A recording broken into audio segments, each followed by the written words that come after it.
የደቡብ አፍሪካ ካቶሊክ ጳጳሳት በስደተኞች ላይ የሚፈጸመውን ጥቃት አወገዙ። የደቡብ አፍሪካ የካቶሊክ ጳጳሳት ጉባኤ በአገር ውስጥ በሚገኙ የውጭ ዜጎች ላይ የሚደርሰውን ጥቃት የማያወግዝ ሐዋርያዊ መልእክት ይፋ አደረገ። ሐዋርያዊ መልእክቱ ቀጣይነት ያለው ስራ አጥነት፣ የኑሮ አለመመጣጠን፣ ደካማ የአገልግሎት አቅርቦት፣ ሙስናና በኢሚግሬሽን አስተዳደር ውስጥ ያሉ ድክመቶች ለችግር ተጋላጭ በሆኑ ማህበረሰቦች ውስጥ ቁጣ እንዲቀሰቅሱ አስተዋጽኦ ማድረጉን ጠቁሟል።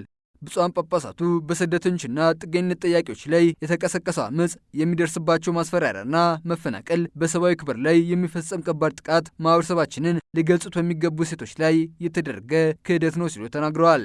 ሐዋርያዊ መልእክቱ በአገሪቱ ውስጥ ስጋቶችና ቁጣዎች መኖራቸው እውነትና መፈታትም ያሉባቸው ቢሆኑም ነገር ግን በሌላ ሰው ላይ የሚፈጸም ጥቃት ፈጽሞ ተቀባይነት ሊኖረው አይችልም በማለት ደቡብ አፍሪካን ወሳኝ የሞራልና የፖለቲካ ጊዜ እንደሚገጥማት አስጠንቅቀዋል።